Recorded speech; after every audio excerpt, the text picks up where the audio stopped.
हाँ, welcome to FunTech video guys. मैं हूं सुमित गौरव, आपका दोस्त। आज हम लोग सी का एक ट्यूटोरियल सीरीज़ स्टार्ट कर रहे हैं। इस सीरीज़ के ट्यूटोरियल 1 में हम लोग देखेंगे सी के कुछ बेसिक कॉन्सेप्ट्स। इस सीरीज़ में हम लोग प्रोग्रामिंग के ऊपर फोकस करेंगे। इस सीरीज़ का पर्पस एक्चुअली प्रोग्रामिंग कॉन्सेप्ट्स को स्ट्रॉन्ग करना है। यह सीरीज प्रोग्रामिंग के ऊपर बेस्ड होगा और वैसे स्टूडेंट्स जो बिगिनर लेवल से स्टार्ट करना चाहते हैं तो उनके लिए यह सीरीज़ काफ़ी बेनिफिशियल होगा। तो चलिए आज के इस सी ट्यूटोरियल के लेक्चर 1 को स्टार्ट करते हैं। Hope you will enjoy. Well guys, तो चलिए इस सीरीज के ट्यूटोरियल 1 को स्टार्ट करते हैं। एक्चुअली यहाँ मेरा पर्पस बिगिनर लेवल से प्रोग्रामिंग सिखाना है, तो प्रोग्रामिंग शुरू करने से पहले कुछ बेसिक कॉन्सेप्ट्स क्लियर करते हैं। हाँ, इस ट्यूटोरियल में हम लोग कवर करेंगे कि लैंग्वेजेस क्या होते हैं। मार्केट में बहुत सारे कंप्यूटर लैंग्वेजेस अवेलेबल हैं। एक जनरल आइडिया लेंगे कि ये लैंग्वेजेस क्या होते हैं। एक ब्रीफ हिस्ट्री देखेंगे हम लोग सी प्रोग्रामिंग का, और देखेंगे कि प्रोग्रामिंग ज़रूरी क्यों है और उसको कैसे उसका इनपुट और आउटपुट के बेस पे उस प्रोग्राम को हम लोग कैसे एफिशिएंट बना सकते हैं। मार्केट में बहुत सारे प्रोग्रामिंग लैंग्वेजेस आपके अवेलेबल हैं, तो वो कोई ना कोई टेक्निक को सपोर्ट करते हैं। जितने भी प्रोग्रामिंग लैंग्वेजेस हैं कोई ना कोई प्रोग्रामिंग टेक्निक को सपोर्ट करते हैं। तो उसमें से कुछ जो होते हैं आपका स्ट्रक्चर प्रोग्रामिंग टेक्निक को सपोर्ट करते हैं, कुछ modular programming based programming supportive होते हैं, कुछ आपका प्रोसीजरल प्रोग्रामिंग को सपोर्ट करते हैं, और कुछ प्रोग्रामिंग जो होते हैं आपका ऑब्जेक्ट ओरिएंटेड प्रोग्रामिंग बेस्ड होते हैं। तो एक हम लोग जनरल प्रोग्रामिंग कॉन्सेप्ट का आइडिया हम लोग देखेंगे। तो चलिए तो बात करते हैं कंप्यूटर लैंग्वेजेस की। तो चलिए इसको एक एग्जांपल से समझते हैं। यहाँ पे दो पर्सन है, पर्सन 1 पर्सन 2। ये दोनों के बीच में कम्युनिकेशन एस्टैब्लिश हो रहा है। तो पर्सन 1 अपनी बात को एक्सप्रेस कर रहा है और पर्सन 2 उसका रिस्पॉन्स कर रहा है। तो अगर हम यहाँ देखें तो इन्होंने एक नेचुरल लैंग्वेज का यूज़ किया। तो नेचुरल लैंग्वेज अगर हम लोग देखें तो नेचुरल लैंग्वेजेस क्या होते हैं, एक वैसे मीडियम होते हैं जो कि एक दूसरे के बात को एक्सचेंज करने में यूज़ होते हैं। अपने थॉट को एक्सप्रेस कर सकते हैं हम लोग। तो एक्चुअली बहुत सारे नेचुरल लैंग्वेजेस यूज़ होते हैं, जैसे इंग्लिश, हिंदी, फ्रेंच, जर्मन। ये जो भी नेचुरल लैंग्वेजेस यूज़ होते हैं इसके कुछ अपने ग्रामर्स होते हैं, कुछ सिंटैक्सेस होते हैं और कुछ फ्रेमिंग्स होते हैं।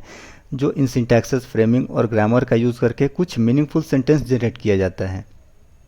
तो अगर सेम बात अगर हम लोग अपने कंप्यूटर लैंग्वेजेस में देखें तो जो भी कंप्यूटर लैंग्वेज होता है आपके उसके साथ उसका कुछ सिंटैक्स होता है, कुछ उसके ग्रामर्स होते हैं और उसके कुछ रूल्स होते हैं जिसको वो फॉलो करता है। तो सिंटैक्सेस जैसे अगर नेमिंग कन्वेंशन में यूज़ होता है, जैसे वेरिएबल डिक्लेरेशन करना, वेरिएबल को डिफाइन करना, फंक्शन को कैसे डिक्लेयर करना है, कहाँ पे हम लोग कैसे किसी वेरिएबल को यूज़ कर सकते हैं, ये सब सिंटैक्सेस होते हैं। कुछ ग्रामर्स होते हैं, जैसे हम लोग कोई एक्सप्रेशन लिखते हैं, कैसे एक्सप्रेशन लिखेंगे, कैसे फंक्शन को कॉल करेंगे, ये उसके कुछ ग्रामर्स होते हैं। कुछ रूल्स होते हैं, जैसे कि फंक्शन हम लोग कहाँ लिखें, कैसे लिखें, उसका स्कोप क्या है। यानी कि बहुत सारे स्कोप को हम लोग डिफाइन कर सकते हैं। उसके कुछ रूल्स को फॉलो करते हैं, कुछ ग्रामर्स और कुछ सिंटैक्सेस को फॉलो करते हैं। अगर बात करें सी के हिस्ट्री की तो हम देखते हैं कि मार्केट में सी के आने के पहले बहुत सारे कंप्यूटर लैंग्वेजेस अवेलेबल थे, जैसे Fortran, Lisp, Algol, COBOL, BASIC, programming language 1, बहुत सारे कंप्यूटर लैंग्वेज अवेलेबल थे। लेकिन ये सारे जो थे इंडस्ट्रियल बेस्ड प्रोग्रामिंग लैंग्वेजेस थे। इनका यूज़ जनरल पर्पस नहीं होता था, तो जनरल पर्पस नहीं होता था तो ये वाइडली एक्सेप्टेबल भी नहीं थे। तो ये बहुत, इनके साथ बहुत सारे लिमिटेशंस थे। तो जिसको देखते हुए डेनिस रिची नाम के, ये जो डेनिस रिची नाम के एक डेवलपर ने 1972 में यूएसए के AT&T बेल लेबोरेटरी में एक प्रोग्रामिंग लैंग्वेज का डेवलपमेंट किया है, जिसका नाम इन्होंने सी रखा। ये सी लैंग्वेज इतना पावरफुल हो गया कि ये जनरल पर्पस लैंग्वेज यूज़ होने लगा। जनरल पर्पस लैंग्वेज इसलिए यूज़ होने लगा कि इसके सिंटैक्स जो थे काफ़ी इजी हो गए, इसके ग्रामर्स और इसके रूल्स काफ़ी इजी हो गए, और ये जो हुआ इसका फास्ट ग्रोइंग स्टार्ट हो गया और ये वाइडली एक्सेप्टेबल होने लगा, यानी कि ये लोगों में काफ़ी पॉपुलर हो गया। तो नेक्स्ट बात करते हैं वाई प्रोग्रामिंग। तो हम लोग आज देखें अगर डेली लाइफ में, तो हम लोग मार्केट से बहुत सारे सॉफ्टवेयर का यूज़ करते हैं। ये जो सॉफ्टवेयर्स होते हैं काफ़ी यूज़र रिस्पॉन्सिव होते हैं। तो हम जानते हैं कि जो सॉफ्टवेयर जो होते हैं वो बहुत सारे प्रोग्राम से मिलकर बने होते हैं। तो प्रोग्राम जो आपका अच्छा कब होगा, आपका सॉफ्टवेयर अच्छा कब होगा, जब आपका प्रोग्राम अच्छा होगा। यानी आपका जब प्रोग्राम अच्छा कब होगा, जब आपका उसका इनपुट अच्छा होगा, उसका लॉजिक अच्छा होगा, तो उसका आउटपुट अच्छा होगा। अगर आपने अच्छा इनपुट दिया, आपने अच्छा लॉजिक लिखा, आपने अच्छा आउटपुट दिया, तो आपका एक प्रोग्राम एफिशिएंट होगा। तो ये अच्छे प्रोग्राम डिपेंड करता है एक आपके एक प्रिसाइज डेटा पे, एक अच्छे डेटा पे। और अच्छा डेटा जो आपका डिपेंड करता है आपके अच्छे इंस्ट्रक्शन पे। इंस्ट्रक्शन जो हम लोग इनपुट डिवाइसेस से, यानी कि बहुत सारे जैसे कीबोर्ड, माउस से हम लोग जो इंस्ट्रक्शन देते हैं कंप्यूटर को, तो एक मीनिंगफुल अगर हमने इंस्ट्रक्शन दिया तो वो मिलके एक डेटा बनता है। और वो एक अगर बहुत सारे मीनिंगफुल डेटा को अगर हम लोग एक अच्छे लॉजिक में, एक अच्छे इनपुट में अगर हम लोग रखें तो उसको हम लोग एक प्रोग्राम बोलते हैं। और ये जो आपका प्रोग्राम अच्छा होगा तो उसके बेस पे आपका जो सॉफ्टवेयर होगा काफ़ी अच्छा होगा। यानी कि जो सॉफ्टवेयर होगा अच्छे प्रोग्राम का कलेक्शन होता है। तो आपका सॉफ्टवेयर डिपेंड किया आपके प्रोग्रामिंग पे, यानी कि आपका सॉफ्टवेयर रिस्पॉन्सिव कब होगा, जब आपका प्रोग्राम अच्छा होगा, तो आपका डेटा अच्छा होगा और आपका इंस्ट्रक्शन अच्छा होगा। तो नेक्स्ट बात करते हैं कुछ प्रोग्रामिंग कॉन्सेप्ट्स की। हम जानते हैं मार्केट में बहुत सारे कंप्यूटर लैंग्वेजेस हैं, वो कोई ना कोई प्रोग्रामिंग टेक्निक को सपोर्ट करते हैं। जैसे कुछ मॉड्यूलर प्रोग्रामिंग को सपोर्ट करते हैं, कुछ स्ट्रक्चर प्रोग्रामिंग बेस्ड प्रोग्रामिंग को सपोर्ट करते हैं, कुछ प्रोसीजरल और कुछ ऑब्जेक्ट ओरिएंटेड प्रोग्रामिंग को सपोर्ट करते हैं। तो हम बात करते हैं यहाँ पे मॉड्यूलर प्रोग्रामिंग की। तो यहाँ पे एक बड़े प्रॉब्लम को छोटे छोटे सब प्रॉब्लम में डिवाइड किया जाता है और हर एक प्रॉब्लम को मॉड्यूल बोला जाता है। ये जो मॉड्यूल होते हैं ये इंडिपेंडेंटली डेवलप होते हैं और किसी पर्टिकुलर टास्क के लिए ये लोग डेवलप होते हैं। एक दूसरे के बीच में यहाँ पे कम्युनिकेशन इंटरफेसेस के थ्रू इस्टेब्लिश होता है। तो नेक्स्ट बात करते हैं स्ट्रक्चर प्रोग्रामिंग की। स्ट्रक्चर प्रोग्रामिंग एक वैसा टेक्नोलॉजी है जैसे हम लोग इसमें एक वेल डिफाइंड इंटरसेक्शन का यूज़ करते हैं। जैसा हम जानते हैं सी सपोर्ट करता है आपके स्ट्रक्चर प्रोग्रामिंग को। इसमें एक मेन फंक्शन हम लोग लिखते हैं जिसके अंदर कंट्रोल आता है और आपका प्रोग्राम का एग्जीक्यूशन स्टार्ट होता है आपके मेन फंक्शन से। तो एक स्ट्रक्चर प्रोग्रामिंग में एक बड़े प्रॉब्लम को छोटे छोटे सब प्रॉब्लम में डिवाइड किया जाता है, स्मॉलर प्रॉब्लम में। इस स्मॉलर प्रॉब्लम को हम लोग फंक्शन बोलते हैं। ये स्मॉलर प्रॉब्लम आपके किसी पार्टिकुलर टास्क को परफॉर्म करने के लिए यूज़ होता है। ये जो फंक्शन होते हैं एक दूसरे से ये कम्युनिकेट कर सकते हैं, ये आर्गुमेंट पास कर सकते हैं, मैसेज रिट्रीव कर सकते हैं। तो कुल मिला के एक प्रॉब्लम को छोटे छोटे सब प्रॉब्लम में डिवाइड करते हैं और एक वेल डिफाइंड इंटरसेक्शंस होता है। सी लैंग्वेज आपका स्ट्रक्चर प्रोग्रामिंग टेक्निक को सपोर्ट करता है। नेक्स्ट बात करते हैं ऑब्जेक्ट ओरिएंटेड प्रोग्रामिंग कॉन्सेप्ट्स की। ऑब्जेक्ट ओरिएंटेड प्रोग्रामिंग कॉन्सेप्ट एक वैसा कॉन्सेप्ट है जिसमें आपके कुछ प्री डिफाइंड फीचर्स होते हैं। ऑब्जेक्ट ओरिएंटेड प्रोग्रामिंग कुछ फीचर्स प्रोवाइड करता है, जैसे ऑब्जेक्ट का feature, class, inheritance, encapsulation, polymorphism, abstraction and message passing. तो ऑब्जेक्ट ओरिएंटेड प्रोग्रामिंग टेक्नोलॉजी को सपोर्ट करने वाले कोई भी लैंग्वेज ये सारे फीचर का यूज़ करेंगे। ऑब्जेक्ट क्या होता है? ऑब्जेक्ट एक एंटिटी होता है जिसके कुछ एट्रीब्यूट्स होते हैं। जैसे मेरे एक पेन हुआ, पेन के एट्रीब्यूट्स क्या हो सकते हैं? पेन के एट्रीब्यूट आपका उसका कलर, इंक, कंपनी नेम, किस कंपनी का बना है। तो कहने का मतलब आपका जो पेन एक एंटिटी हुआ तो उसके कुछ एट्रीब्यूट्स हुए। ऐसे ही क्लास होता है, क्लास एक कलेक्शन ऑफ सिमिलर मेंबर्स होता है, सिमिलर ऑब्जेक्ट्स होता है और कुछ मेथड का कलेक्शन होता है। इनहेरिटेंस जो होता है आपका किसी एक क्लास से अगर किसी दूसरे क्लास को अगर डिराइव करते हैं तो इस प्रोसेस को हम लोग इनहेरिटेंस बोलते हैं। एनकैप्सुलेशन एक वैसा टेक्निक होता है जिसमें हम अपने कोड को किसी क्लास के अंदर हम लोग बाइंड कर देते हैं। पॉलीमॉर्फिज्म एक वैसा कॉन्सेप्ट है, अगर हम लोग सेम मेथड नेम से बहुत सारे टास्क को परफॉर्म कर दें तो उस टेक्निक को हम लोग पॉलीमॉर्फिज्म बोलते हैं। अब्स्ट्रैक्शन एक वैसा टेक्निक होता है, एक वैसा फीचर्स होता है ऑब्जेक्ट ओरिएंटेड प्रोग्रामिंग में जो कि आपके इंटरनल इम्प्लीमेंटेशन को वो हाइड कर देता है। ये सपोर्ट करता है कि how to do rather what to do. Next आता है आपका मैसेज पासिंग। मैसेज पासिंग यानी कि हम लोग सेवरल ऑब्जेक्ट्स के बीच में कम्युनिकेशन एस्टेब्लिश करते हैं, आर्गूमेंट पास करते हैं, आर्गूमेंट रिट्रीव करते हैं। इस कॉन्सेप्ट को हम लोग मैसेज पासिंग बोलते हैं। तो बात करते हैं ऑब्जेक्ट ओरिएंटेड प्रोग्रामिंग में ऑब्जेक्ट की। तो ऑब्जेक्ट, अगर किसी ऑब्जेक्ट को हम देखें तो एक ये रियल टाइम एंटिटी होता है, एक रियल टाइम एंटिटी जिसके कुछ अपने एट्रीब्यूट्स हो। सर्टेन एट्रीब्यूट्स कहने का मतलब उसके कुछ अपने प्रॉपर्टीज हो और उस पर कुछ टास्क परफॉर्म किया जा सके, उन्हें हम ऑब्जेक्ट बोल सकते हैं। ऑब्जेक्ट ओरिएंटेड प्रोग्रामिंग में ऑब्जेक्ट एक रियल टाइम एंटिटी होता है। रियल टाइम एंटिटी में जैसे इसको एक एग्जांपल से समझते हैं। सपोज कि हमने यहाँ पे एक जीप को एज ए रियल एंटिटी हमने एज्यूम किया है। तो इस रियल एंटिटी का यानी इस जीप के कुछ सर्टेन एट्रीब्यूट्स हो सकते हैं। सर्टेन एट्रीब्यूट्स में आप व्हील्स एज्यूम कर सकते हैं, steering, light, seats, engine etcetera, बहुत सारे इसके सर्टेन एट्रीब्यूट्स हो सकते हैं। तो अगर हम किसी ऑब्जेक्ट को डिक्लेयर करें या फिर किसी ऑब्जेक्ट को हम अगर डिफाइन करते हैं अपने प्रोग्रामिंग में, तो यहाँ पे जैसे हमने जीप ऑब्जेक्ट को एज ए ऑब्जेक्ट एज्यूम किया है, तो इस जीप ऑब्जेक्ट से हम जीप डॉट एट्रीब्यूट से इसके सारे स्टीयरिंग को, व्हील्स को, लाइट को एक्सेस कर सकते हैं। यानी कि अगर कोई भी ऑब्जेक्ट हो तो उस ऑब्जेक्ट डॉट उसके एट्रीब्यूट से हम उसके सारे एट्रीब्यूट्स को एक्सेस कर सकते हैं। नेक्स्ट बात करते हैं क्लासेस की। तो क्लासेस एक ऑब्जेक्ट ओरिएंटेड प्रोग्रामिंग के कॉन्सेप्ट में एक मेरा सिमिलर आइटम्स, कुछ मेंबर्स और मेथड का कलेक्शन हो सकता है। तो ये मेथड, ये आइटम्स, हम इसको एक ग्रुप में लिखते हैं, तो इस ग्रुप को हम लोग क्लास बोलते हैं। अगर इसको हम एक रियल एग्जांपल से समझें तो हम जानते हैं कि बहुत सारे यूनिवर्सिटीज़ में, बहुत सारे कॉलेजेस में, स्कूल्स में क्लासेस चलते हैं।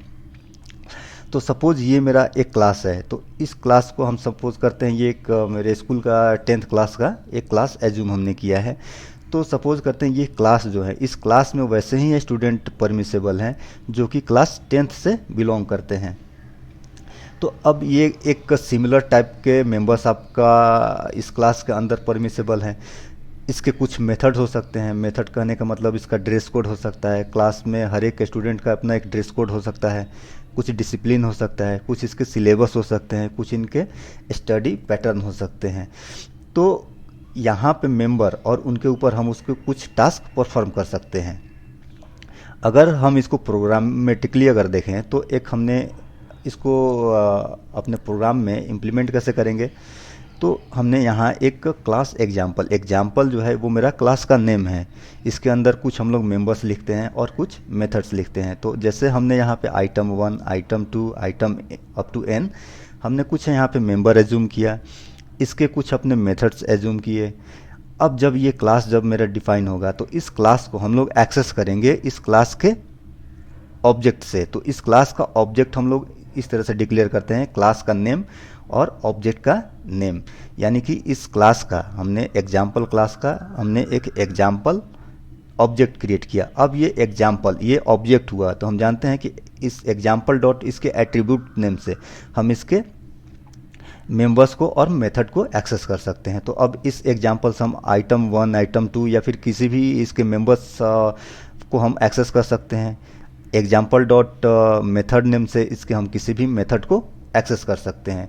तो सपोज़ कि अगर हम इस क्लास के किसी मेंबर को किसी इस ऑब्जेक्ट के थ्रू अगर हम एक्सेस करना चाहते हैं, तो इस क्लास का हमने एक ऑब्जेक्ट क्रिएट किया, क्लास 10। सपोज करते हैं कि ये क्लास 10 मेरा ऑब्जेक्ट है जो कि इसके सारे मेंबर को एक्सेस कर सकता है। इस मेंबर से इस ऑब्जेक्ट से इसके मेंबर को एक्सेस कर सकते हैं, इस ऑब्जेक्ट से इसके सारे मेथड को हम लोग एक्सेस कर सकते हैं। नेक्स्ट बात करते हैं इनहेरिटेंस की। तो इनहेरिटेंस ऑब्जेक्ट ओरिएंटेड कॉन्सेप्ट में एक वैसा टर्म होता है जिसमें हम लोग एक क्लास से, जो कि हम उसको बेस क्लास, पेरेंट क्लास या फिर सुपर क्लास बोलते हैं, उस क्लास से हम एक दूसरा नया क्लास जनरेट करते हैं जिसको हम लोग डिराइव क्लास बोलते हैं। जो डिराइव क्लास होता है वो अपने पेरेंट क्लास का यानी अपने सुपर क्लास या फिर बेस क्लास का सारे प्रॉपर्टी को होल्ड करता है, और उसके साथ उसके कुछ हम लोग जो चाइल्ड क्लास या फिर डिराइव क्लास अगर हम लोग कोई डिराइव करते हैं तो उस नए क्लास में कुछ अपने एडिशनल प्रॉपर्टी या फिर अब एडिशनल फीचर्स को हम लोग ऐड करते हैं। तो सपोज कि इस एग्जांपल में एक कार क्लास जो आपका एक पेरेंट क्लास है, इस कार क्लास से एक नया कार डिराइव हुआ है क्लास जिसको हम लोगों ने स्विफ्ट कहा। तो अब सपोज करते हैं इस कार क्लास का, कार कोई भी कार हो, उसके व्हील्स हो सकते हैं, उसके इंजन हो सकते हैं, उसके कुछ मेथड्स हो सकते हैं, उसके कुछ फंक्शंस हो सकते हैं जिसको हम लोग ड्राइव बोल सकते हैं। इस कार क्लास से हमने एक नया कार क्लास डिराइव किया स्विफ्ट का। तो अब ये जो कार क्लास, जो नया कार क्लास जो स्विफ्ट है, इसमें हमने एक स्विफ्ट का कंपनी ऐड कर दिया, यानी कि किस कंपनी की कार हो सकती है, उसका कलर क्या है, और राइड एक नया हमने मेथड डिफाइन किया। यानी कि इस स्विफ्ट कार, इसका अगर हम लोग कोई ऑब्जेक्ट क्रिएट करें क्लास स्विफ्ट का, तो ये कार स्विफ्ट के ऑब्जेक्ट से हम लोग इसके सारे मेंबर्स को, सारे मेथड को एक्सेस कर सकते हैं, और साथ ही साथ हम लोग कार क्लास के सारे मेंबर्स और मेथड को एक्सेस कर सकते हैं। नेक्स्ट बात करते हैं एनकैप्सुलेशन की। तो एनकैप्सुलेशन ऑब्जेक्ट ओरिएंटेड प्रोग्रामिंग में एक वैसा मैकेनिज्म होता है जिसमें हम लोग अपने मेंबर्स को, वेरिएबल्स को, डेटा को हम लोग एक एज ए सिंगल एंटिटी किसी क्लास के अंदर हम लोग बाइंड करके रखते हैं। इस क्लास का ऑब्जेक्ट हम लोग डिक्लेयर करेंगे। इस ऑब्जेक्ट से सपोज हमने यहाँ पे बॉक्स नाम का एक ऑब्जेक्ट क्रिएट किया, इस बॉक्स से हम लोग इसके मेथड को एक्सेस कर सकते हैं और इसके वेरिएबल्स को एक्सेस कर सकते हैं। तो एनकैप्सुलेशन एक वैसा फीचर्स होता है जिसके तहत हम लोग किसी भी क्लास के अंदर उसके मेथड को और उसके हम लोग वेरिएबल को बाइंड करके रखते हैं। यह ऑब्जेक्ट ओरिएंटेड प्रोग्रामिंग में एक इलीगल एक्सेसमेंट से भी बचाता है, यानी कि अगर इस गेट वैल्यूम यानी बॉक्स क्लास के गेट वैल्यूम को सिर्फ इसी क्लास का ऑब्जेक्ट एक्सेस कर सकता है।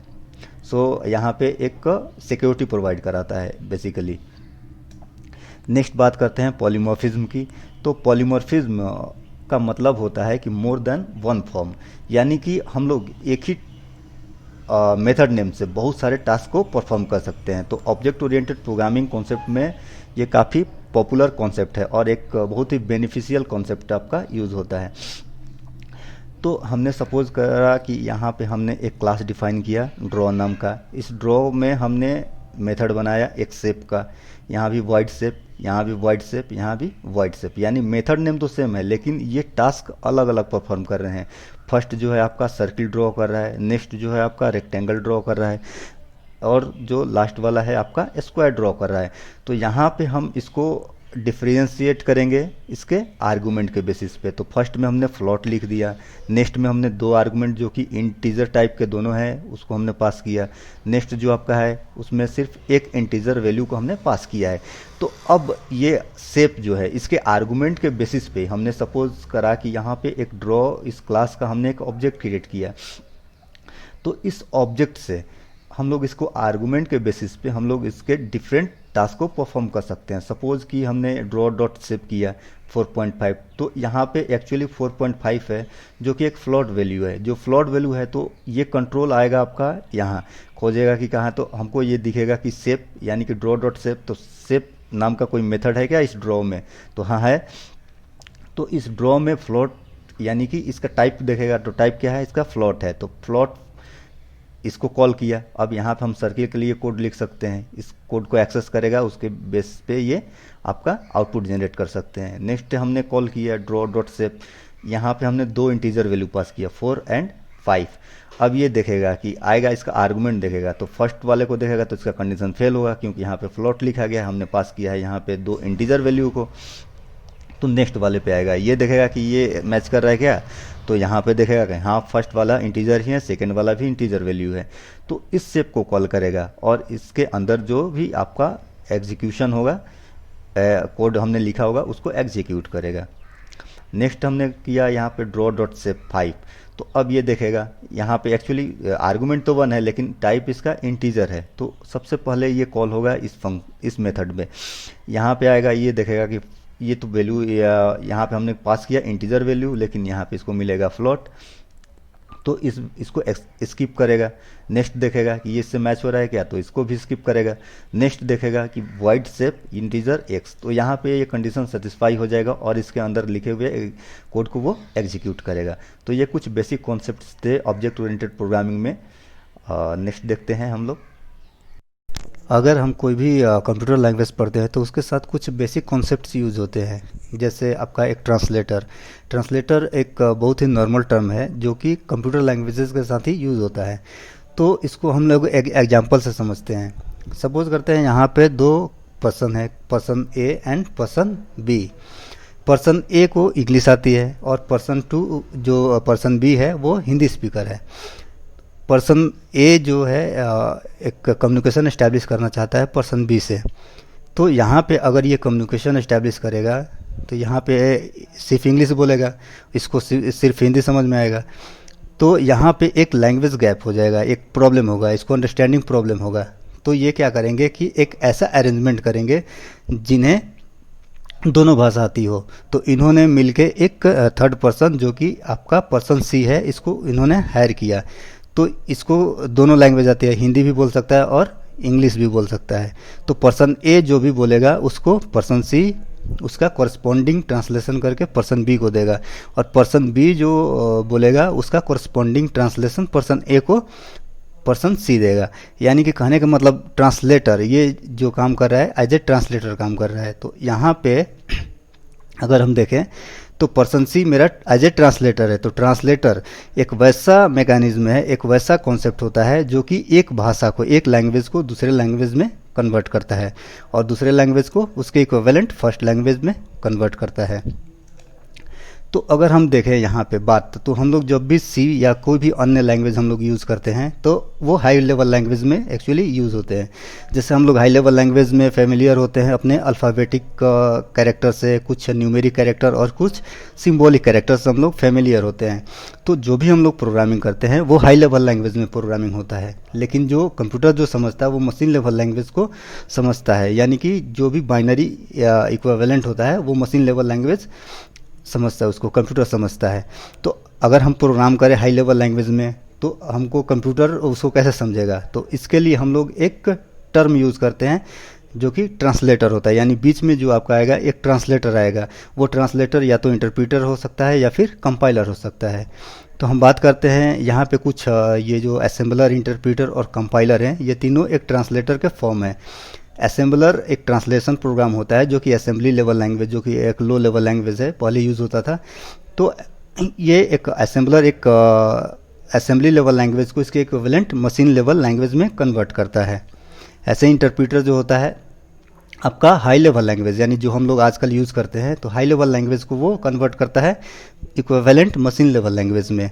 कंपाइलर भी सेम करता है, कंपाइलर भी हाई लेवल लैंग्वेज को उसके इक्विवेलेंट मशीन लेवल लैंग्वेज में कन्वर्ट करता है। लेकिन यहाँ पे एक इंटरप्रीटर और कंपाइलर में एक डिफरेंस आता है।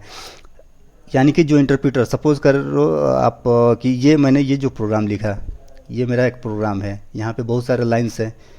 तो interpreter line by line compile करता है। यानी कि अगर सपोज करते हैं कि एक इस लाइन में मेरा एरर है, तो इंटरप्रीटर पहले इसको कन्वर्ट करेगा, इसको कन्वर्ट करेगा। जैसे ही वो इस लाइन को रीड करेगा तो उसको सिंटैक्स एरर दिखेगा, जैसे ही एरर दिखेगा तो वो शो करेगा। लेकिन कंपाइलर क्या करता है इंटायरली, यानी कि प्रोग्राम में कहीं भी एरर हो उसको एट ए टाइम कंपाइल करता है। यानी कि उसको एट ए टाइम उसका corresponding machine level language generate करता है। तो ये प्रोग्राम में जितने भी एरर होंगे एक ही बार शो होंगे और इंटरप्रीटर बार बार उसको शो करेगा, ये लाइन बाय लाइन एग्जीक्यूशन से। तो यहाँ पे अगर हम देखें तो इंटरप्रीटर और कंपाइलर यानी हाई लेवल लैंग्वेजेस को उसके इक्विवेलेंट मशीन लेवल लैंग्वेज में कन्वर्ट करते हैं।